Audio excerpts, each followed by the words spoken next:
సిపెలలో నేను సిద్ధముగా చేసుకో రాజు రానయ్యన్నాడు.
మత్తయి సువార్త 5వ అధ్యాయం 13వ వచనం చూస్తే మీరు లోకమునకు ఉప్పై ఉన్నారు.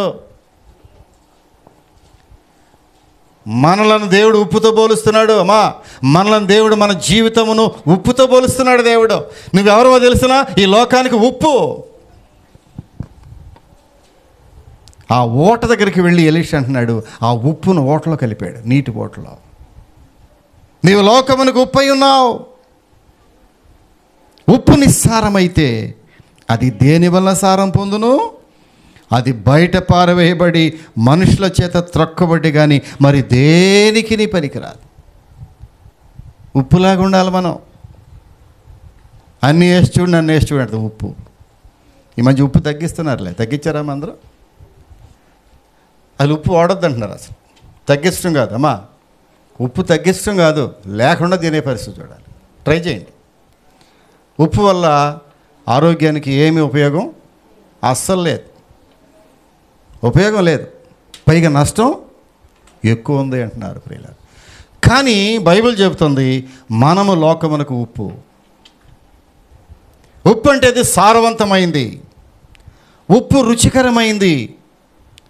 ఉప్పు సమపాళల్లో వేస్తే తప్ప ఏ వంటకానికే రుచి వస్తుంది. లేకపోతే వంటోడు కాళ్ళే, ఆ పెళ్లి పెద్దల కాళ్ళే, అంత కాళ్ళే స్మాష్. ఉప్పు లేకపోదామా? ఉప్పు లేని పెళ్ళి చేద్దాం అనుకుంటున్నారేంటి? పెళ్ళిలో పెళ్లి కూతురు పెళ్లి కొడుకేమో కానీ ఉప్పు ఉండాలి.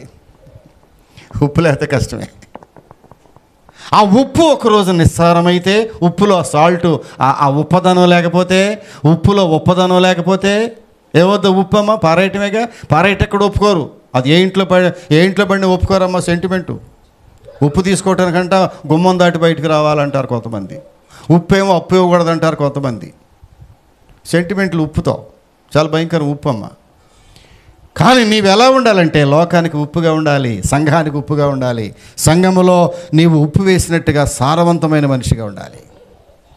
అనగా నీవు వస్తే సంఘములోకి నీ ద్వారా ఒక గొప్ప రుచికరమైనటువంటి స్థితి రావాలి సంఘములోకి. పలానా ఆమె సంఘములో ఉందండి, రుచికరంగా ఉందండి సంఘం. పలానా వాళ్ళు సంఘంలోకి వచ్చారండి, సంఘం అంతా కళకళ ఆడిపోతుందండి అయ్యా. ఫలనామైన గృహంలోకి వచ్చిందండి, గృహం అంతా కూడా సంతోషంగా ఉందండి. నువ్వే గృహంలోకి వెళ్తే ఆ గృహంలో ఆశీర్వాదం రావాలి. నువ్వే ఇంటికి వెళ్తే ఆ ఇంట్లో సంతోషం ఉండాలి. కొంతమంది గృహంలోకి వెళ్తే ఆ సంతోషం పోయి దుఃఖమే. నువ్వే ఇంటికి వెళ్తే ఆ ఇల్లు సంతోషంగా ఉందా? నిన్ను బట్టి ఆ గృహం సంతోషంగా ఉంటున్నారా? ప్రియులారా, నీవు లోకానికి ఉప్పు. ఆ ఉప్పును ఏం చేశాడంటే ప్రియులారా, విశ్వాసికి గుర్తుగా ఉప్పు కనబడుతుంది ప్రియులారా. ఇక్కడ ఉప్పు కనబడుతుంది. ఆ ఉప్పు ఏం చేశాడంటే కొంచెం ఉప్పు అట్లా కలిపాడంతే. ఎక్కడికి వెళ్ళిపోయాడమ్మా? ఆ యొక్క నీటి ఓట దగ్గరికి వెళ్ళి ఒక చిన్న కంట్రోల్ చేయండి వాళ్ళని. ఆ నీటి ఓట దగ్గరికి వెళ్ళి ఏం చేశాడంట ప్రియులారా, అతడు నీటి ఓట యొద్దకు పోయి అందులో ఉప్పు వేసి, యెహోవా సెలవిచ్చిందేమనగా ఈ నీటిని నేను బాగు చేసి ఉన్నాను గనుక ఇక దీనివల్ల మరణము కలగకపోవును, భూమి నిస్సారముగా ఉండదని చెప్పాను. కాబట్టి నేటి వరకు ఎలీషా చెప్పిన మాట చొప్పున ఆ నీరు మంచిదై ఉన్నది. ఎప్పుడైతే ఆ నీటి ఓట దగ్గరికి వెళ్ళి ఆ పాడైపోయినటువంటి జలముల దగ్గరికి వెళ్ళి ఆ ఉప్పు కొంచెం కలిపాడో పాస్టర్ గారు, ఆ నీరంతా కూడా మారిపోయింది ప్రియులారా. నీటి ఓటలన్నీ కూడా మారిపోయినాయి. దానిలో ఉన్న రుచి మారిపోయింది. దానిలో ఉన్నటువంటి ఆ యొక్క సారవంతము లేని పరిస్థితి చూసి నిస్సారమైన పరిస్థితి చూసినప్పుడు సారవంతమైన నీటిగా మారిపోయింది. ఆ జలములు ఎక్కడ ప్రవహిస్తున్నాయో ఆ ప్రాంతమంతా సస్యశ్యామలం అయిపోయింది. ఈ నీరు ఎక్కడ ప్రవహించునో ఆ ప్రాంతమంతా కూడా పంటలు బాగా పండుతాయి అన్నాడు. నీవు ఎక్కడికి వెళ్ళినా ఆశీర్వాదాన్ని మోసుకెళ్తావు. నీ పాత్రలో దేవుని యొక్క పరిశుద్ధాత్మ ఎప్పుడైతే నీ హృదయంలో నింపబడిందో, దేవుని ఆశీర్వాదాలు ఎప్పుడైతే నింపబడినవో, నువ్వు ఏ ఇంటికి వెళ్ళినా ఆశీర్వాదమే. ఎక్కడికి వెళ్ళినా నీ ఒక్కదాన్ని అనుకో బాగా ప్రియులారా. నేను ఒక్కదాన్నే ఆశీర్వాదంగా ఉండగలనా? నేను ఒక్కడనే కదా ఈ సేవ చేయగలనా?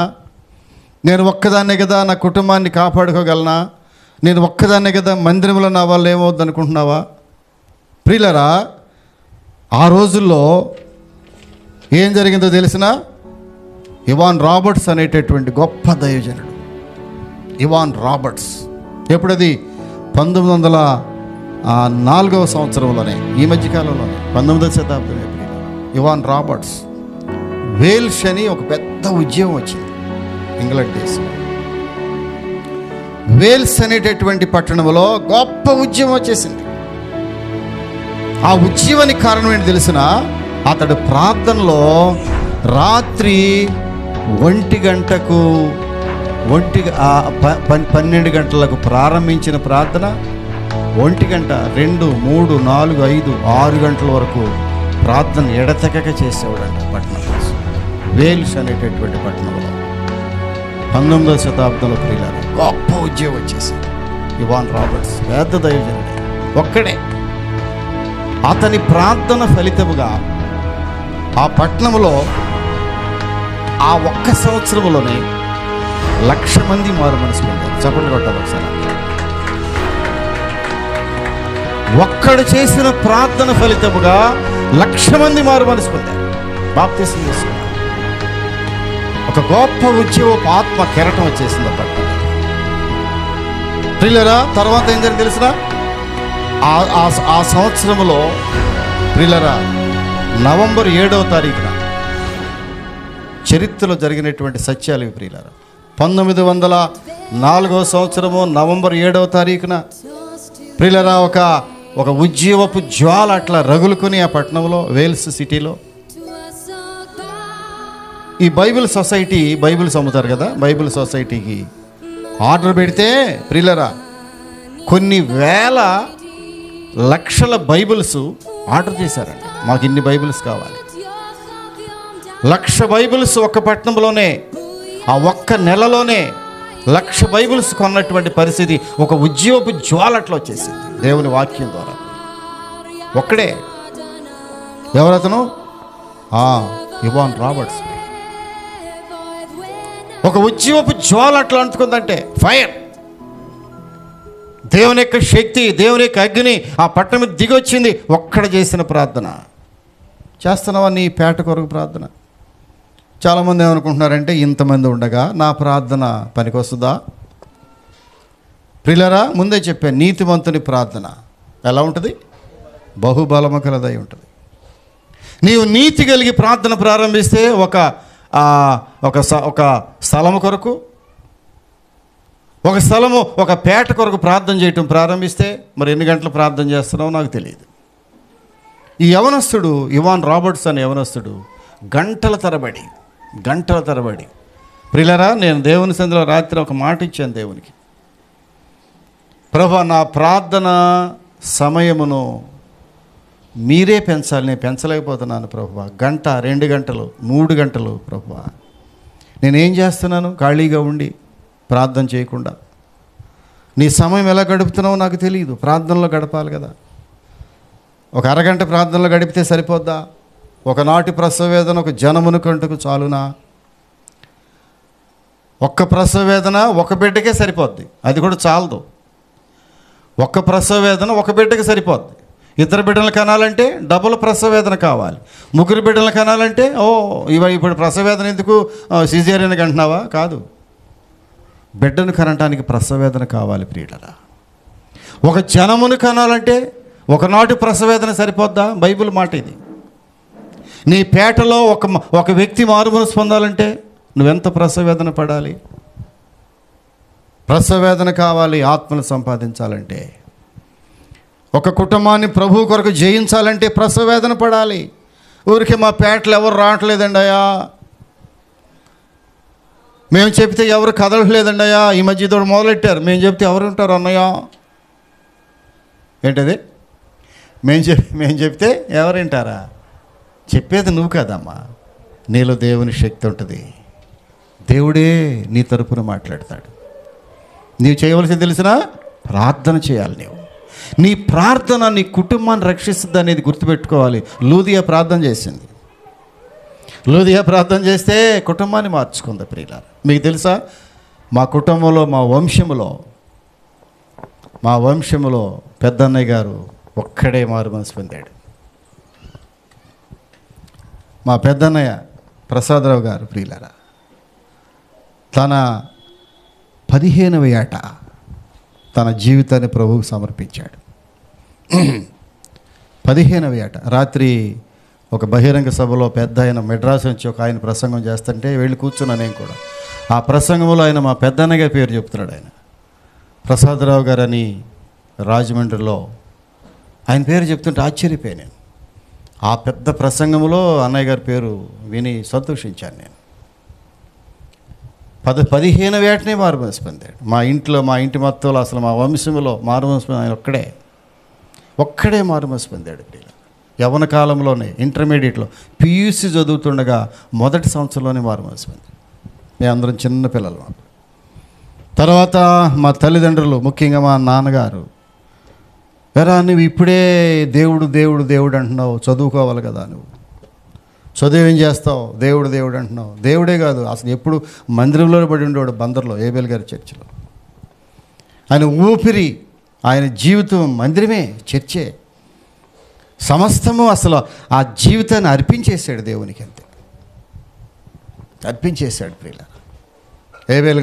ఏబేల్ అమ్మగారు అక్కడికి వచ్చి అక్కడ ప్రభాకరరావు గారు గొప్ప దైవ సేవకులు, అక్కడ ఉన్నటువంటి నోబుల్ గారు, అక్కడున్న యవనస్తులు, బెరికిల్లాంటి యవనస్తులు, వాడు జమ్స్ అంటే 5-6 యవనస్తులు కలిపి ఆ బందరపట్నంలో ప్రియులరా ప్రార్థన, ఇసుక పర్రలోకి వెళ్ళేవాళ్ళు ప్రార్థన చేయటానికి.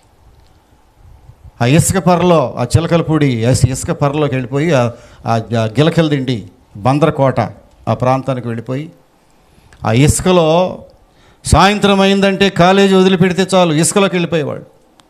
ఆ కాలేజీలో ఎంతసేపు కూర్చునేవాళ్ళు, కానీ 4-5 అయిందంటే అందరూ వెళ్ళిపోయి ఇసుకలోకి వెళ్ళిపోయి ప్రార్థన ప్రార్థన ప్రార్థన. ఎంత ప్రార్థన చేశారంటే గొప్ప ఉజ్జీవపు ఆత్మ వచ్చేసింది బందర్లో. ఆ ఉజ్జీవపు ఆత్మ, ఆయన బీఎస్సీ చదివిన తర్వాత వెంటనే ఉద్యోగం వచ్చిన రాజమండ్రి వెళ్ళిపోయాడు ఉద్యోగానికి. ఆయన చెప్తున్నాడు రాత్రి ప్రసంగంలో, దామోదరరావు గారు అని గొప్ప దైవజనుడు ఆయన, మెడ్రాస్. ఆయన ప్రసంగికుడికి పిలిచారు నిన్న గుడివాడ సూర్యనారాయణ గారు. రాత్రి నేను వెళ్ళాను. ఆయన చెప్తూ ఉన్నాడు ఎలాంటి ఉజ్జీవపు జ్వాల వచ్చింది రాజమండ్రిలో. ప్రసాదరావు గారు మేము ఒకే రూములో ఉండేవాడు, నేను కూడా అక్కడే ఉండేవాడిని. 10th క్లాస్ చదివాను అక్కడ నేను. వాళ్ళు ప్రార్థన చేస్తూ ఉంటే అగ్ని దిగి వచ్చేది. ఎంత ప్రార్థన! ఒక్కళ్ళే 2 ప్రార్థన. రాజమండ్రి పట్టణాన్ని గడగడలాడించారు వాళ్ళు. ఈరోజు రాజమండ్రిలో అంత గొప్ప సేవ. ఆ చుట్టుపక్కల ప్రాంతాల్లో అమలాపురంలో గొప్ప సేవ కట్టారు. నరసాపురంలో పెద్ద చర్చి కట్టారు. అడ్డాలపాలెం అని ఆ గోదావరి పరివాహ ప్రాంతాల్లో ఆ కరకట్ట, మనలో కరకట్ట ఉంటుంది గోదావరి ప్రాంతానికి. చిన్నప్పుడు ఏం చదివాం, చూసాం మేము. ఆ రావులపాలెం ఆ ఏరియాలో ఎంత గొప్ప సేవ కట్టారో చెప్పలేము. అటు చూస్తే ఆ అడవి ప్రాంతాలకు వెళ్ళిపోయారు. అడ్డతీగల మారేడుమిల్లి అడవుల్లోకి వెళ్ళిపోయారు ప్రియులారా, దట్టమైన అడవుల్లోకి వెళ్ళిపోయారు. ఆ మధ్య నన్ను కూడా తీసుకెళ్ళాడు, మారేడుమిల్లి తీసుకెళ్ళాడు. కోయి వాళ్ళ మధ్యలో గొప్ప సేవ, అలుపెరగని సేవ, ఆయన జీవితమే సేవకు సమర్పించేస్తే ఆయన తర్వాత మా అమ్మగారు మారుమనసు పొందారు. మా అమ్మగారి తర్వాత మా నాన్నగారు మారుమనసు పొందారు. ఒక్క ఆత్మ దేవుడు పట్టుకున్నాడు. ఆయన చేసిన ప్రార్థన వల్ల మా కుటుంబం అంతా ఈ రోజున దేవుని సేవలో ఉంది ప్రియులారా. మా కుటుంబమే కాదు, మా మా మా అమ్మకు 2 చెల్లెళ్ళు, వాళ్ళు కూడా మారుమనసు పొందారు. వారి బిడ్డలు మారుమనసు పొందారు. ఆ ఒక్కడికి అంటుకున్న అగ్ని జ్వాల, పరిశుద్ధాత్మ అగ్ని జ్వాల మా వంశం అంతటిని వారు మనసులోకి నడిపించేసింది. ప్రియులరా, ఇవాన్ రాబర్ట్స్ అనేటాడు యవనస్తుడు చేసిన ప్రార్థన వేల్స్ అనే సిటీలో గొప్ప పరిశుద్ధాత్మ తాకుడట్టు వచ్చేసింది. నీ పేటలో పరిశుద్ధాత్మ అగ్ని దిగి రావాలంటే ఏం చేయాలి నీవు? ఏమా రెస్ట్ తీసుకోవాలా? లేదు, ఈ లోకంలో వరకు రెస్ట్ లేదు మనకి. ఈ లోకంలో రెస్ట్ తీసుకునే ప్లేస్ మనకు లేదు. మన విశ్రాంతి స్థలం ఎక్కడుంది? పరలోక రాజ్యమే. నీవు ఈ లోకంలో ఉండగా విశ్రాంతి లేదు నీకు. నీతిమంతుడు ఎన్నడూ విశ్రాంతి తీసుకోలేడు. జాషువా డానియల్ గారు 110 సంవత్సరాలు దేవుని సేవలో చేసి సేవ చేస్తూ ఉండగానే ప్రాణం వదిలేశాడు. సూర్యనారాయణ గారు 109 సంవత్సరాలు సేవ చేస్తూ అలాగే సేవలోనే పరితపిస్తున్నాడు అంతే. దేవుని అమ్మగారు జోగారి డానియల్ గారి సతీమణి గారు అమ్మగారు దేవుని అమ్మగారు 111 సంవత్సరాలు దేవుని సేవలు అంకితం అయిపోయి సేవలోనే పైకి వెళ్ళిపోయారు. ఎంతమంది వారి వృద్ధాప్యం కూడా లెక్క చేయకుండా, వయస్సును లెక్క చేయకుండా, వారు ఊపిరి ఉన్నంత వరకు దేవుని సేవ, ఆ పట్టుదల, ఆ యొక్క విధానము నీవు నేర్చుకోగలవా? ఆత్మలు ఏమీ రావట్లేదండి అయ్యా. ఆత్మలు మా దగ్గరకు రావటం ఎవరు వస్తే ఎట్లా వస్తారు? నీలో ప్రార్థన ఆత్మ కావాలి. ఒక్కడు ప్రార్థన చేస్తే ప్రియులరా ఎంత ఉజ్జీవ జ్వాల వచ్చేసిందో చెప్పలేము. లక్షల మంది బైబిల్ కొన్నారంట అక్కడ ఆ రోజు. అంతకుముందు బైబిల్ అంటే తెలియనటువంటి వారు, బైబిల్ అంటే ఇష్టం లేనటువంటి వారు లక్షల ప్రతులు బైబిల్స్ కొనేశారు. ఎలాంటి ఆశ్చర్యకరమైన పరిస్థితి! ఉప్పు వేసినంతనే నీరంతా సారవంతమైపోయింది. ఉప్పు చిన్నదే, ఉప్పు కొంచెమే, కానీ నీటి ఓటలన్నిటినీ బాగు చేసుకుంటూ వెళ్ళిపోయింది. ఉప్పు కొంచెమే ప్రియులారా, అది సారవంతంగా ఉండాలి. ఆ ఉప్పు ఎవరో తెలిసిన? నీవు లోకమునకు ఉప్పు. మీరు లోకమునకు ఉప్పు అయి ఉన్నారు. ఉప్పు నిస్సారమైతే దేనివల్ల సారం పొందుద్ది?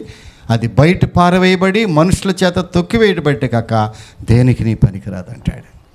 ప్రభువా, నా జీవితము సారవంతముగా చేయవా? నా భక్తి జీవితమును సారవంతముగా చేయవా? నేను నిస్సారమైనటువంటి ఒక విశ్వాసగా మిగిలిపోతే నా వల్ల సారమేముంది సంఘానికి? నేను నిస్సారమైపోతే, నాలో ఉన్న భక్తిలో సారం లేకపోతే నా కుటుంబానికి ఉపయోగం ఏముంది? కనీసం నా భర్త కూడా మారటం లేదు, నా బిడ్డలు మారటం లేదు, ఆధ్యాత్మిక చింత మా ఇంట్లో లేదు. ఎప్పుడు ఏమి తిందుమా, ఏమి త్రాగుదుమా, ఏమి ధరించుకుందుమా, ఇవే కదా మా ఆలోచనలు. ఒక మనిషి లేస్తే ఏం కావాలి? భోజనమే కావాలి. ఏం వంట వండుకోవాలి, ఏం స్పెషల్ కూర తినాలి, ఇదే కదా మన జీవితం అంటే. కానీ సారవంతమైన జీవితం ఏంటంటే, ప్రభువా నా కుటుంబాన్ని ఎలాగ మార్చుకోవాలి? మా పెద్దన్నయ్య మార్చుకున్నాడు మా కుటుంబాన్ని. ఒక్కడే మారుమనసు పొందాడు. ఈ రోజున మేము నా బిడ్డలు ప్రభువుని తెలుసుకుందామంటే మొట్టమొదటిగా మా పెద్దన్నయ్యని ప్రభువు పట్టుకున్నాడు. ఆయన ద్వారా మా అమ్మ వాళ్ళు, మా నాన్నగారు, వాళ్ళ అక్క చెల్లెళ్ళు, మా బిడ్డలు, మేము ఈ రోజున ప్రభువుని తెలుసుకోగలిగాం. ఒక్కడే కారణం ప్రియులారా. నువ్వు కారణం అవుతావా? నీ ఇంటికి నీ కోడళ్ళు, నీ కొడుకులు కదా. ఉపవాసం ఉంటావా దేవుని సన్నిధిలో? ఉపవాసం ఉండు. ప్రభువా, నా బిడ్డలు ఎందుకు మారటం లేదు? నా భర్త ఎందుకు నీ దగ్గరకు రావటం లేదు? ఆశ్చర్యమా? రాలేడా నీ భర్త దేవుని సన్నిధికి? కష్టమా? ప్రభువా సాధ్యమే కదా నీకు. ప్రభువా నీకు సమస్తము సాధ్యమే కదా. నా భర్తను ఎందుకు తీసుకురావు నీవు? నా బిడ్డలు ఎందుకు తీసుకురావు? నా కోడళ్ళని ఎందుకు తీసుకురావు నీవు? సమస్తము సాధ్యమే కదా. ఏ ఒక్కరూ రక్షణ లేకపోయినా ప్రియులరా, ఎవరు నరకములోకి వెళ్ళటం దేవునికి ఇష్టం లేదు. నీ కుటుంబంలో ఎవరు ఒక్కరు కూడా నశించిపోవటం దేవునికి ఇష్టం లేదు. అందరూ మారు మనసు పొందాలి. అంతట అందరూ మారు మనసు పొందాలని ఆయన చిత్తమైనది అంటాడు. నరకం మన కొరకు కాదు చేసింది, సైతాన్ కోసం. మన కొరకా కాదు, మన కొరకు మన బిడ్డల కొరకు నరకం కాదమ్మా. నరకము సైతాన్ కొరకు. మన కొరకు ఏముంది? పరలోక రాజ్యం. పరలోక రాజ్యము దేవుడు ఎందుకు సృష్టించాడంటే అది నీ కొరకే. నరకాన్ని ఎందుకు దేవుడు సృష్టించాడంటే అది సైతాన్ కొరకే. సైతాన్ కొరకు చేసే నరకంలోకి వెళదాం అనుకుంటున్నావు నువ్వు? వద్దు బాబా, నాకు నరకం వద్దయ్యా, నా బిడ్డలకు నరకం వద్దు. మేమందరము కలిసి పరలోక రాజ్యంలో దేవునితో కూడా గడపాలి, యుగయుగములు గడపాలి. అక్కడ మరణం లేదు, అక్కడ పోట్లాట లేవు, ఏడుపు లేదు, పండ్లు కొరగట లేదు, ఆకలి లేదు, దప్పిక లేదు, లైటింగ్తో పని లేదు. నీవే లైటింగు, గొర్రెపిల్లే దీపము పరలోక రాజ్యానికి. ఆ రాజ్యములకు వెళదామా? ఆ రాజ్యములకు నడిపిస్తావా నీ కుటుంబాన్ని? ఆ రాజ్యములకు నీ భర్తని బిడ్డలు నడిపించగలవా? అలాంటి ప్రార్థన లేకపోతే ఇదిగో ఇవాన్ రాబర్ట్స్ చేసిన ప్రార్థన జ్ఞాపకం చేసుకుంటావా? ఆ రాత్రి గంటల తరబడి ప్రార్థన చేసి మగసిరి కలిగి మోషే ఎవరు యాకోబులే ప్రార్థన చేశాడు. రాత్రి అంతా పెనుగులాడాడు దేవునితో. ఒక గొప్ప ఉజ్జీవపు జ్వాల వచ్చేసింది. నీ కుటుంబంలోకి ఉజ్జీవాన్ని రావాలంటే నీవు ప్రార్థనలో పెనుగులాడాలి ప్రియులారా. ఉప్పు వేసినట్టుగా ఏమన్నాడు ఇక్కడ? ఈ నీటిని నేను బాగు చేస్తున్నాను, ఇక ఎన్నడూ ఈ నీటికి మరణం ఉండదో, ఇక దీనివల్ల మరణము కలగదో, ఇందులో జీవం వచ్చేసింది. ఎప్పుడైతే ఉప్పు కలిపాడో ఆ నీటిలో జీవం వచ్చేసింది ప్రియులారా. మొట్టమొదటిగా పాత్ర, కొత్త పాత్ర. నీ జీవితం కొత్త పాత్రలాగా ఉండాలి. అంటే నూతన సృష్టి, నీవు క్రొత్తదనం, అంత కొత్తదనమే. పాతవి గతించను ప్రభువా, నా పాత జీవితాన్ని విడిచిపెట్టేస్తున్నాను నేను, పాత అలవాట్లు విడిచిపెట్టేస్తున్నాను నేను. ఆ రోత జీవితము, బైబిల్లో పాట పాడుతూ ఆ పాత రోత జీవితాన్ని విడిచిపెట్టేస్తున్నాను ప్రభువా, ఆ దొంగ జీవితాన్ని విడిచిపెట్టేస్తున్నాను ప్రభువా, ఆ మరణమైన జీవితాన్ని విడిచిపెట్టేస్తున్నాను ప్రభువా, వ్యభిచార జీవితాన్ని విడిచిపెట్టేస్తున్నాను ప్రభువా, ఆ కళ్ళలో ఉన్నటువంటి పాప పొరలు రాలిపోయేటట్టుగా చేయి ప్రభువా నన్ను. రెండవదిగా ఆ పాత్ర ఖాళీ పాత్రగా చేయి ప్రభువా. ఏ పాత్ర నీది? ఖాళీ పాత్ర. ప్రభువా నాకేమీ తెలియదయ్యా, ఒట్టి వండగా వచ్చాను నీ సన్నిధికి, నన్ను నీ ఆత్మతో నింపు. నేను అన్నీ తెలుసు అనుకున్నప్పుడు, నాకు అన్నీ తెలుసని విరవీగాను, నాకేమీ తెలియదు ప్రభువా, అజ్ఞాని నేను, నీ జ్ఞానంతో నన్ను నింపు ప్రభువా. మూడవదిగా ఉప్పు వేసాడు దానిలో. ఉప్పు అంటే నీవే లేక నేనే. మీరు లోకమునకు ఉప్పు అయి ఉన్నారు ప్రభువా, నన్ను నా కుటుంబానికి ఉప్పుగా చేయి, నా సంఘానికి నన్ను ఉప్పుగా చేయి, నా భర్తకు లేక నా భార్యకు నన్ను ఉప్పుగా చేయి. నా బిడ్డల విషయంలో నేను ఉప్పు వలె ఉండాలి ప్రభువా, సారవంతంగా ఉండాలి. నేను సారవంతమైన ఉప్పులాగుంటే నా బిడ్డలు నన్ను గౌరవిస్తారు. నేను త్రాగుబోతున్నై, అవిశ్వాసినై, భక్తిహీనురాలుగుంటే నా బిడ్డలు నన్ను చూసి గౌరవించలేరు ప్రభువా. ఒక తండ్రిని లేక తల్లిని బిడ్డలు ఎప్పుడు గౌరవిస్తారా? మనలో ఉన్న నీతిని చూసి గౌరవిస్తారు, మనలో ఉన్న ప్రార్థనాత్మ గౌరవిస్తారు. ఒక తల్లి ప్రార్థన చేస్తూ ఉండగా ఆ బిడ్డలు నీ ప్రార్థన జీవితాన్ని చూసి నేను గౌరవిస్తారు. మా అమ్మ ప్రార్థన చేయదండి అంటే నీ జీవితాన్ని చూసి అసహ్యించుకుంటారు నీ బిడ్డలు. నా తల్లి ప్రార్థన పర్రాలు, లేకపోతే నా తండ్రి ప్రార్థన చేస్తాడు, మా తండ్రి నీతిమంతుడు అని అంటే నీ బిడ్డలు ఎంత గౌరవిస్తారు నేను. నీ ప్రార్థన చూసి వారు మారిపోతారు. నీ వ్యక్తిగత ప్రవర్తన చూసి నీ బిడ్డలు మారిపోతారు. నువ్వు వారికి భక్తి వారికి బోధ చేయక్కలా, నువ్వు నిన్ను చూసే నీ బిడ్డలు మారాలి. నా బిడ్డలు మార్చు ప్రభువా నా ప్రవర్తన ద్వారా అని నువ్వు ప్రార్థన చేసినట్టయితే ప్రియులారా, నేటి వరకు ఆ నీరు మంచిదై ఉండెను. ఆ నీరు ఎన్నడూ కలుషితం కాలేదు. ఆ నీరు ఎక్కడ ప్రవహించిందో అక్కడ పంటలు పండిని. ప్రార్థన చేసుకుందామా? ఒక్క నిమిషం తలలు వంచండి. ప్రభువా నా పాత్ర క్రొత్త పాత్రగా చేయవా, నా జీవితాన్ని నా హృదయాన్ని ఒక కొత్త పాత్రగా చేయి ప్రభువా. అంతేకాదు ఖాళీ పాత్రగా చేయి ప్రభువా. అంతేకాదు ఆ పాత్రలో ఉప్పు వేసి నింపు ప్రభువా. ప్రార్థన చేయండి. ఒక్క నిమిషం ప్రార్థన చేసుకుందాం దయచేసి.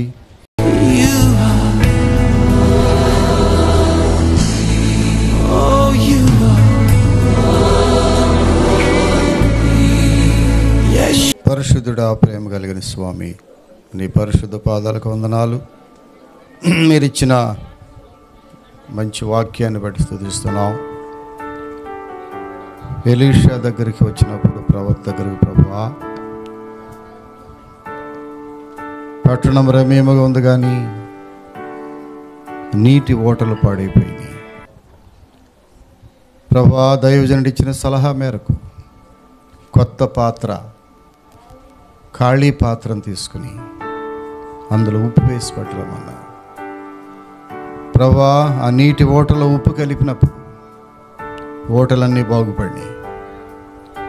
నేటికి ఆ ఓటలు ప్రభువా ఆ ప్రాంతం అంతా సస్యశ్యామలం చేసినాయి. ఈ రోజున పట్టణంలో చూస్తే ఎంత సస్యశ్యామలమైన పంటలు ప్రభువా. ఆ పాత్ర మా హృదయానికి గుర్తుగా ఉంది. మా హృదయం నూతనపరచు, పాతవి గతించను, సమస్తము క్రొత్తవాయి. కొత్త హృదయం, పాత పద్ధతులు విడిచిపెట్టాలి ప్రభువా. ఆ హృదయం ఖాళీగా ఉండాలి. ఖాళీ హృదయం నింపుతావు తండ్రి.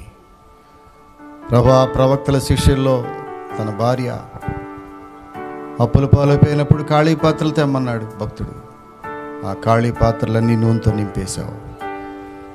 మా హృదయాలు ఖాళీ చేయి ప్రభువా. వట్టివారం, ఏమీ లేదు మా దగ్గర, ఏమీ లేదు ప్రభువా మా దగ్గర. ఏమైనా ఉందంటే నీవు ఇచ్చిందే.